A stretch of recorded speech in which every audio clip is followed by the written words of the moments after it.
And welcome back. Continue our discussion with artificial sweeteners with Dr. John Liprie. And John, let's backtrack.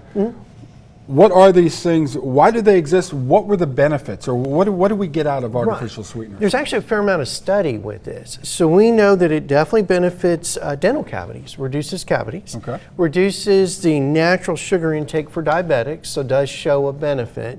But when studied, it just did not show a benefit in weight loss. All right, so are these considered safe? What does the FDA have to say about it? Great question. So the FDA and the World Health Organization issued statements that they're safe within limits. But the limits are kind of funny. When you obey the limits, it's the absolute top limit is 14 cans of Coke per day, every day. So incredibly high tolerance of this before they start saying, "Hey, we got a problem." Wow, I mean, I love my Coca-Cola, but still, all right. And as I said before, if you're drinking 14 cans of Coke every day, you got more problems than artificial. My late father-in-law could put away a case of Diet Pepsi. So, all right, you go to a grocery store, and certain packages, certain cans, you can see a list of ingredients. Oh, right. But how can you? I mean, sometimes it's not so easy to see that these artificial sweeteners are in some of these products. Oh, absolutely, great question.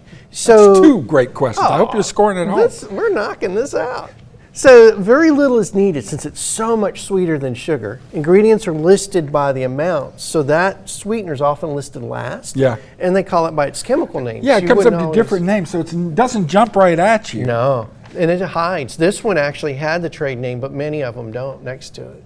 So, John, best advice. I mean, artificial sweeteners are practically everywhere. Correct.